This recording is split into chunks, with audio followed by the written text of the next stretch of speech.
Wom thrust his spear into the neck of a downed adversary, yet he remained vigilant. The battle was far from concluded. Another surge of enemy forces was already assembling. This wasn't some contemporary conflict. It was a savage confrontation of steel against steel.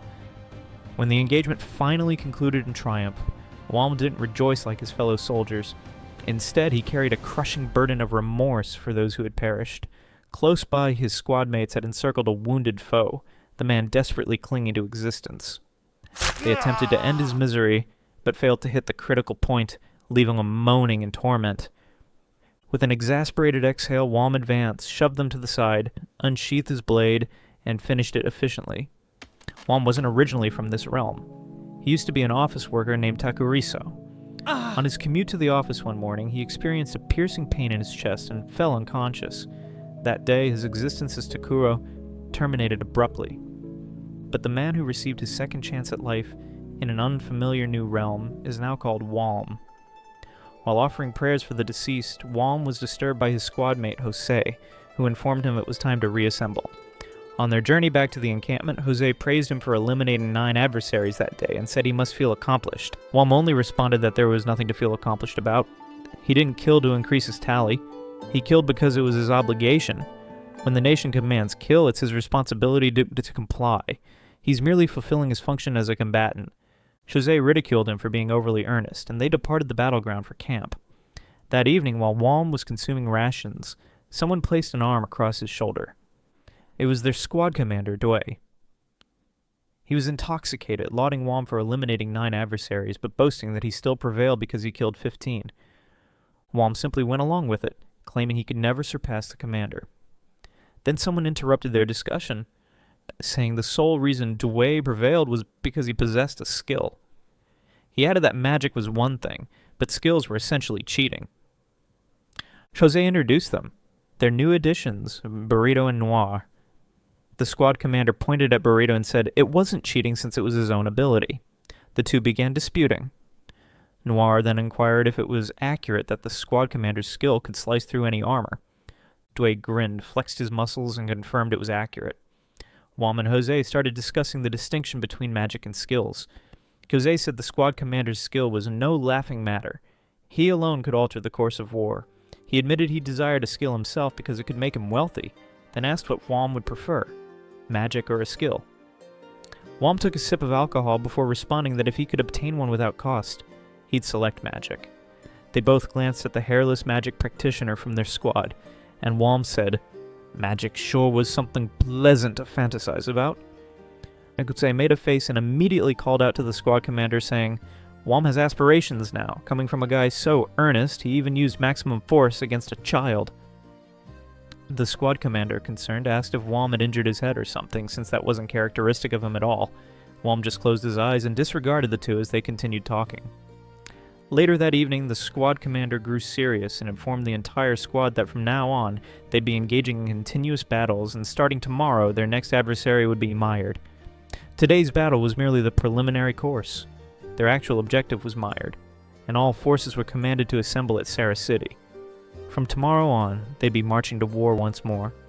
It would be unlike anything they'd encountered before, a massive engagement. Dway urged everyone to steel themselves. Wom recalled when he was a fresh recruit on the battlefield.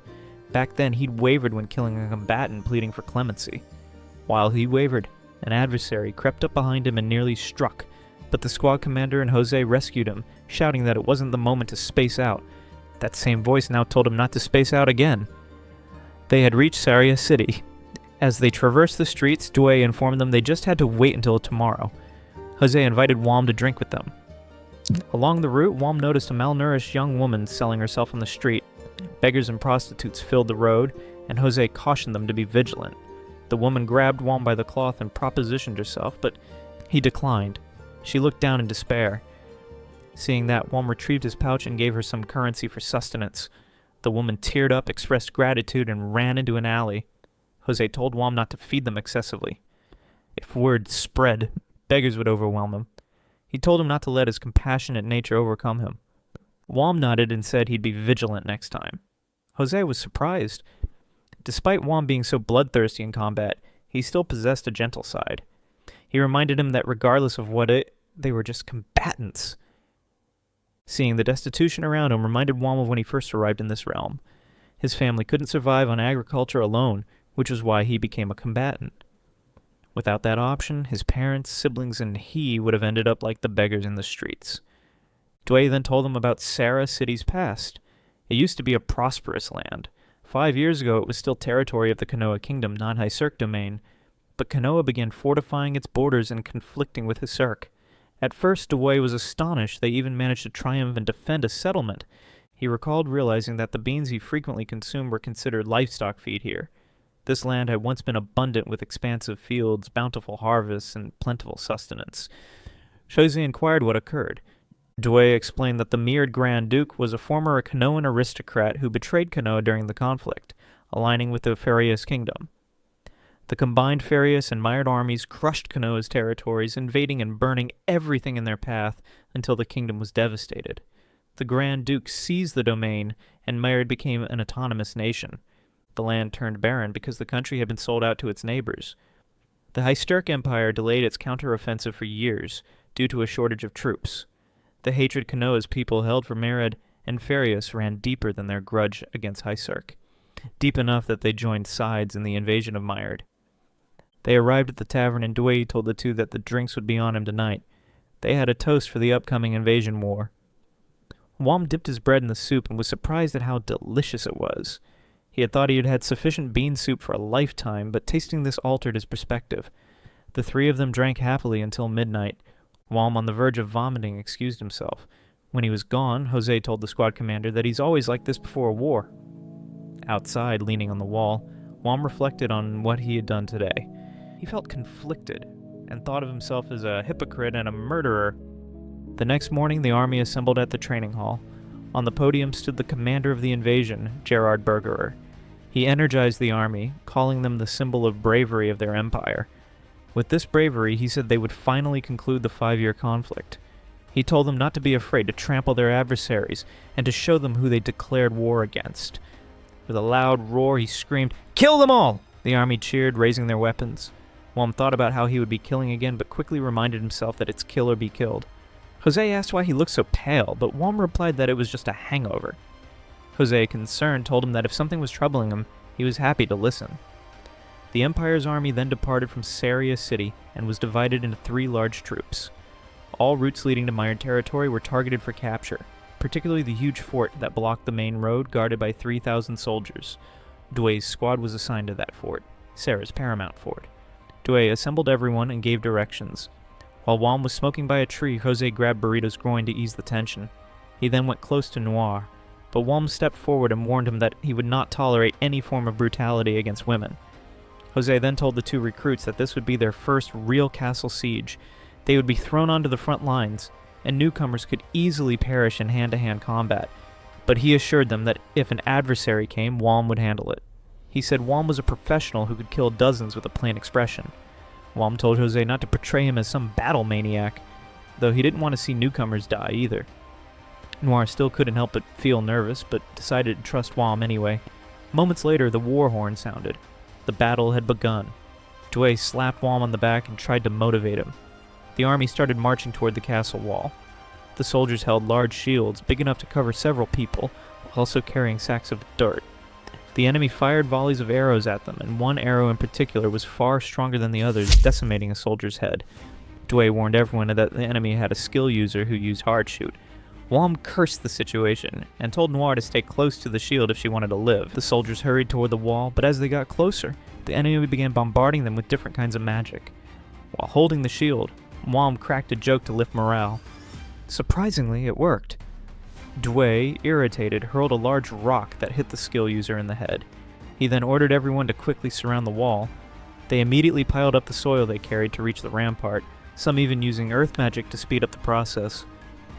Noir told Wom that the walls hadn't been surrounded yet, and asked if they were still going to climb.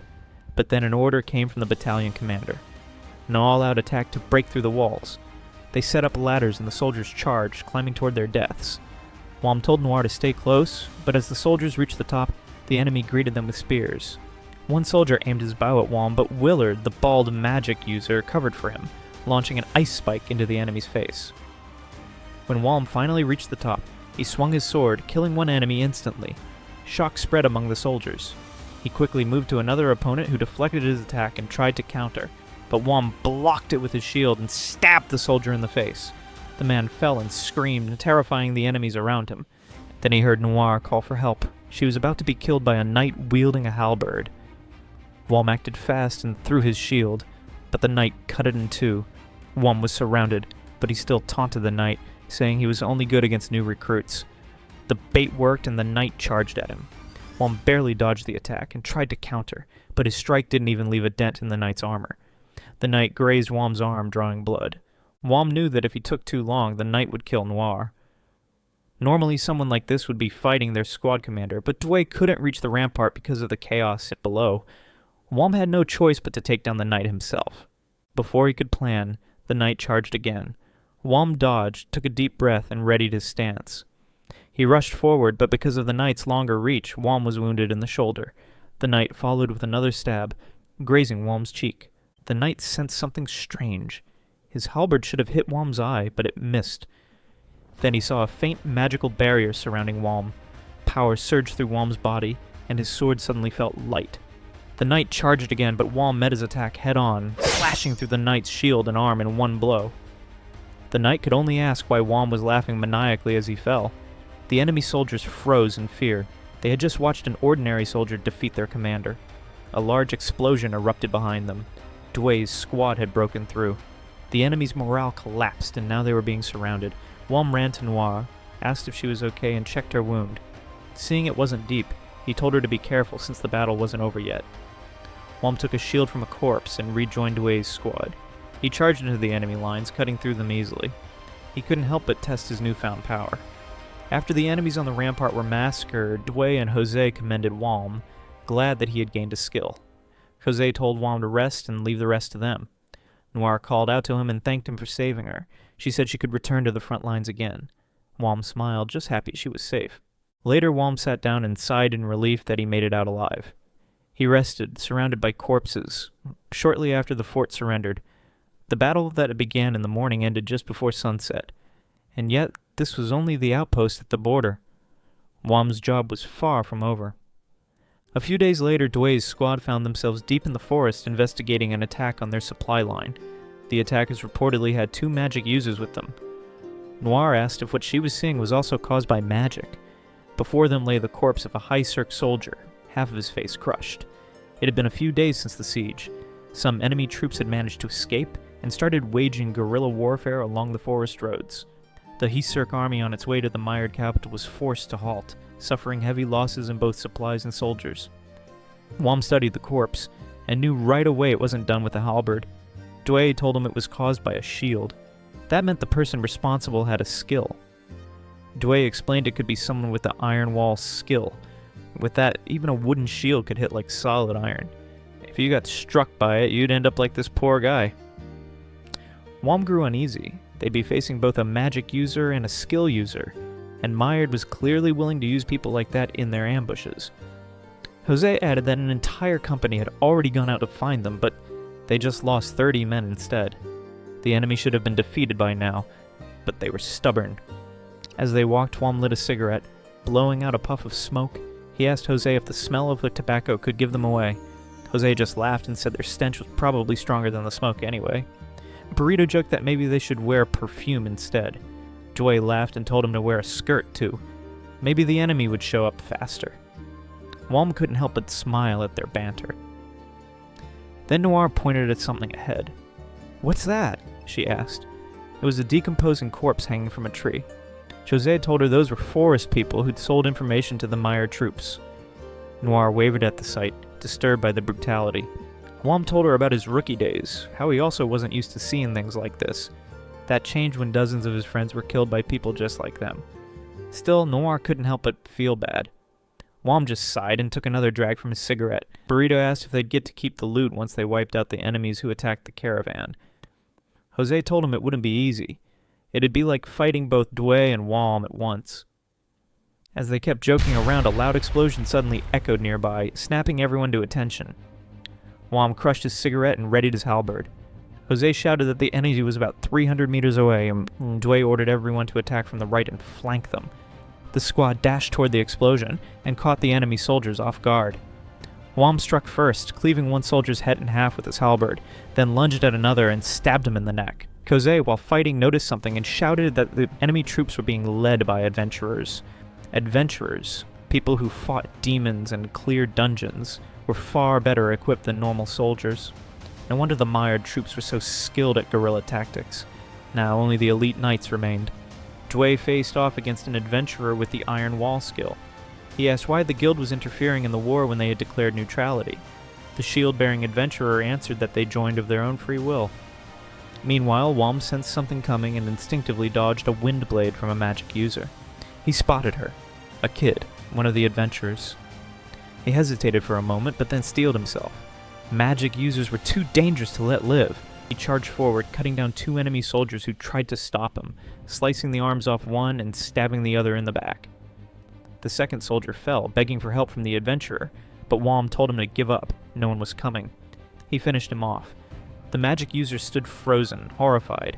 "How can you kill so easily?" she asked. Wom paused, glancing down at the Highserk corpse near her feet. He scoffed.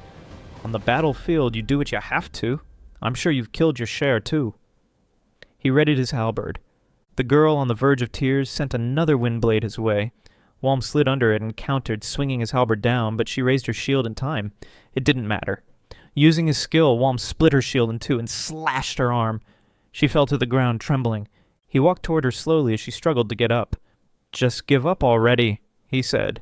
Terrified, she lashed out wildly, backing away until she tripped over a corpse. Wom disarmed her easily and mocked her to at least remember where the corpses she killed were. With no weapon left, she squeezed her eyes shut as he raised his halberd to finish her. But something made his instincts scream.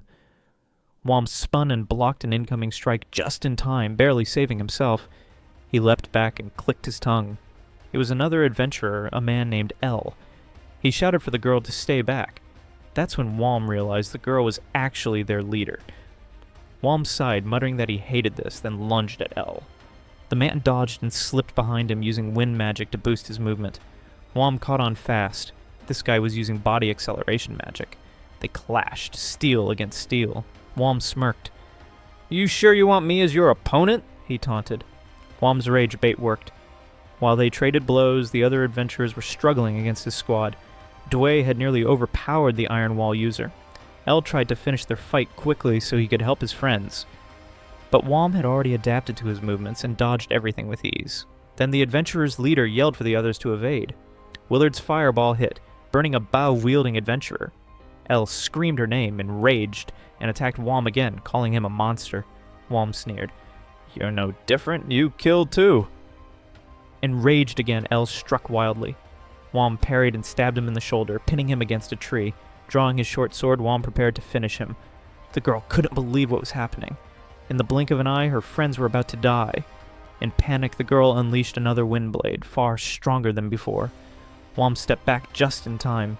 The tree behind him shattered in half, and his arm was shredded with cuts. He froze. Her magic blade was invisible. Sweating, Wom saw her eyes filled with killing intent. She fired again, her magic output spiking off the charts. Wom dove aside, but several Highserk soldiers weren't so lucky. They were sliced apart instantly. Dway shouted for everyone to scatter. The forest was torn apart by her magic. When the storm of wind finally died down, Wom crawled out from cover. The adventurers were gone. Dway told them not to pursue. The remaining enemy troops had been wiped out and they would resume their march toward the mired capital. Wom looked down at his wounded arm, reflecting on the battle. The adventurers were skilled. If they'd been used to killing, his squad would have been the one dead. He remembered the girl's words and muttered quietly, "I don't kill because I want to." Elsewhere in the forest, the girl fled, crying, haunted by Wom's words and the look in his eyes. A few days later, Dway's squad found themselves resting by the river. Willard walked over to Wom and told him to grab his hand. The request caught Wom off guard. Willard explained that he'd heard Wom was interested in magic, and since they had time to spare, it was the perfect moment to learn, and he'd be the one to teach him. Wom's eyes lit up. He eagerly took Willard's hand, saying he wanted to learn. While they held hands, Noir asked Jose what they were doing. Jose explained that Willard was transferring magical energy to Wom to see if he had any aptitude for magic. If he did, he might one day be able to cast fireballs or water spears like Willard. With a grin, Jose decided to tease them, calling them a pair of gay couple. Wom shot him a murderous glare, and Jose quickly said he was joking. Willard, annoyed, told Wom to focus. Wom concentrated and felt a cold sensation spreading through his hand. Willard said it was normal and told him to stay conscious and focused. Then he told Wom to let go of his hand, focus on his palms, and picture something that flows. A river, an ocean, anything. Wom imagined rain and water began to form in his hands. Excited, he showed it to Willard, only for Willard to click his tongue and say it wasn't very good. Still, he admitted it was a usable amount, enough for a human well. When Wom looked around, he noticed the entire squad watching them. Dway announced proudly that they now had 2 human wells. Wom broke into a sweat at the thought of producing water for everyone. Willard warned him to be careful using his magic. If he wasn't, he might end up draining himself dry. He also explained that compared to his own skill-based magic, water magic used far less mana. Wom was shocked. He hadn't realized he'd been using magic all along. Willard explained that both magic and skills rely on magical power. Elemental spells like fireballs and water spears are considered magic because they draw mana directly, while techniques like power attack or iron wall use mana to strengthen the body or the weapon. Those are called skills. Willard was baffled that Wom didn't know this, but Wom told him he'd grown up as an illiterate farmer under military rule. Willard ignored it, then said it was time to test his fire aptitude. Wom closed his eyes to concentrate, but the sounds of his squad mates splashing nearby made it hard to focus. Willard noticed too late that the fire forming on Wom's palm was growing rapidly. Panic spread. Wom asked what he should do, as the squad backed away in fear, convinced he was about to burn the camp down. Burrito's mohawk suddenly caught fire, and Noir shoved him into the ground and put it out, still begging for mercy. Wom swore it wasn't on purpose, but Willard was already approaching menacingly. A huge water orb formed in Willard's hand and slammed into Wom, launching him 12 feet before he crashed into the river. Soaked and fuming, Wom shouted that what Willard threw was no joke, but Willard ignored him and pulled him out. With a wild look in his eyes, Willard said they would continue the aptitude test. Wom shrieked out of fear, but eventually found that he had a strong affinity for wind and a weak one for earth. Moments later, a messenger from the Allied troops arrived with orders from the Ligurian captain. The plan, he said, was insane. Dway's squad would merge with the main battalion and face the mired and Farius army on the plains of Rar. Meanwhile, in the Farius camp, commanders were busy planning their next move. Both the mired and Farius strongholds stood on separate hills, giving each side a strong defensive position. One of the advisors explained that judging from the Highserk army's formation, they were likely aiming to strike the mired stronghold first, while sending a smaller force to pin down the Farius troops. Everything was unfolding just as predicted. The Lord of Farius, Winston, found it hard to believe that only a small number of Highserk soldiers could hold back his 6,000 men. Leaving his tent, he studied the enemy's positioning through that haze of campfire smoke, and saw no clear weaknesses. He decided to let the mired forces wear each other down before sending his own troops in to finish off whoever was left. Even the famed Jeff Cavalry Battalion would fall once exhausted. He raised the morale of his soldiers, calling on them to fight with pride and emerge victorious for their king. Soon after, the Highserk army began to move. The combined forces of Mired and Farius numbered 25,000, facing 15,000 Highserk troops. The war horn sounded. Dway's squad remained on standby. Watching the mired soldiers bracing for battle, Jose commented that they looked unusually fierce today, probably because they were on home turf. A court advantage. Dway agreed, adding that Mirad must have called for Farius to deal with the Highserk threat directly. Noir, confused, asked why they were still waiting when the battle had already begun. Wom glanced at Dway and noticed him sweating, which made him uneasy. Dway finally explained the plan. First, the Highserk army would attack the mired stronghold. While that unfolded, the deciding move would take place. The Ligurian battalion, including Dway's squad, would charge together with Jeff's cavalry battalion. Wom was stunned. Even Jose, usually the joker, turned serious, saying that cavalry and infantry charged side by side was reckless. He asked why their unit was chosen for such a suicide run. Dway replied that it was because the Ligurian battalion had the most combat experience. Burrito, terrified, asked if things were really that bad. Dway told him straight. It was. They would be running alongside horses, and if their hearts pounded or their legs gave out, they couldn't stop because if they did, the soldiers behind would trample them. In short, if you stop, you die. And even while running, you'd still have to kill whoever stood in front of you. Dway added that their squad was placed on the front line and because of Walm's rampage back at the fort. Walm was taken aback and protested, saying Dway rampaged more often than him, which made Dway look away awkwardly. Jose tried to lighten the mood, saying it couldn't be helped. Their squad had 2 skill users and Willard's magic on top of that. Dway sighed, remembering the meeting with the Gurk commander who told him, "I'm expecting a lot from you." Walm turned to look at the cavalry and wondered if they could really keep up with them. The thought of surviving such a charge felt impossible. As he worried, Dway muttered that the attack orders still hadn't arrived and wondered if something had gone wrong with the vanguard. Maybe the plan wasn't unfolding as intended. That only made Walm more anxious. Dway tried to reassure everyone, saying there was no way Commander Bergerer would misread the situation. Then from a distance, they saw it. The main furious army charging down toward the battlefield, mowing through the vanguard lines. Burrito started to panic, and Noir shouted for new orders. Things grew even worse when the mired reserve forces began charging from the hill, turning the situation grim.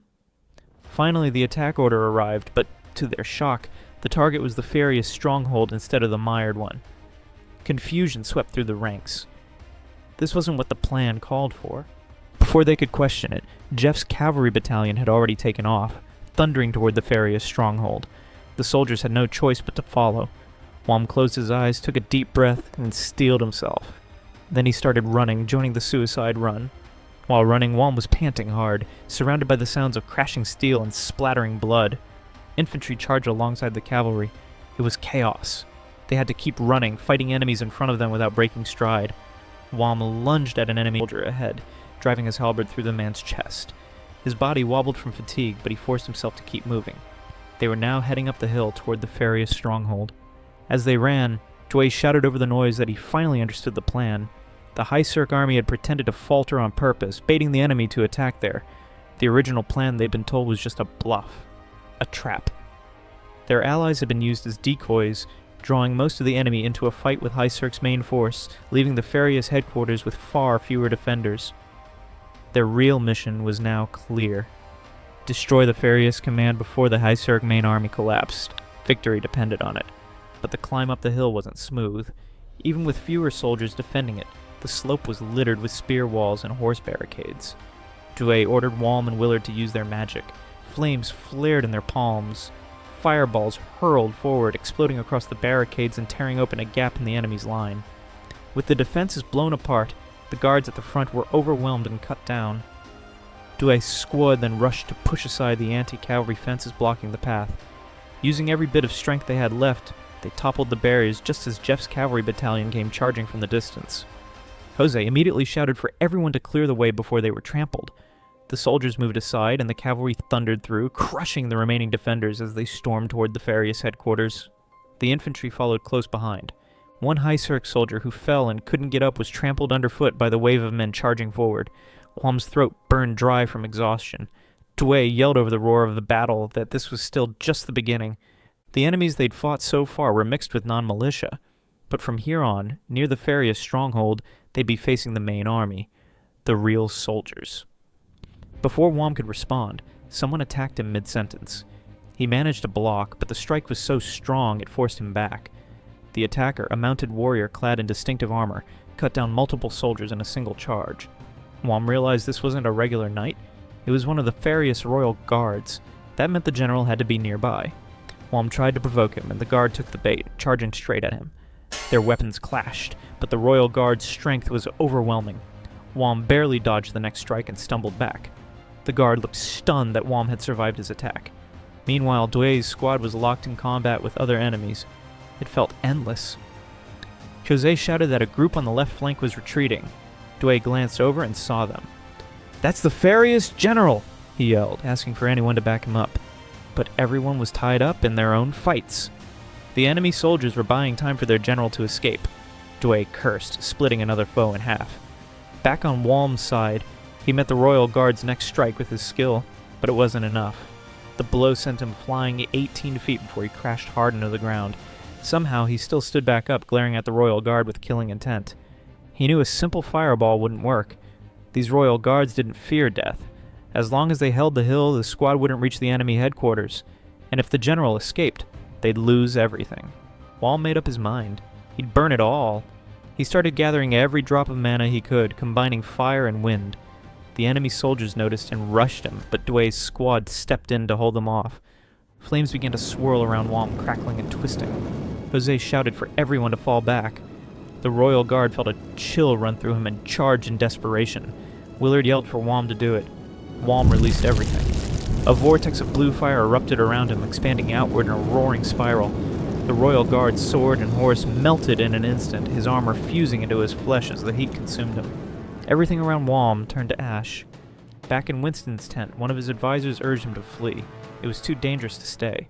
If the general died, the entire army would fall apart. But Winston only called the man an idiot. He refused to abandon the stronghold. Before the advisor could argue, a wounded soldier stumbled into the tent, gasping that the anti-cavalry fence had been broken through. They had no choice but to move. As they rushed out, the tent collapsed behind them. Winston froze, shocked by what he saw. He remembered what his teacher once told him, that when blue fire appears, it's the bonfire to the netherworld. If you're invited, death is waiting. Ignis fatus, he muttered, Latin for will-o'-the-wisp. There stood Wom alone, surrounded by a sea of blue flames consuming the entire camp. He muttered under his breath, "The next one is just for you." If you enjoyed this video, please consider liking the video and subscribing.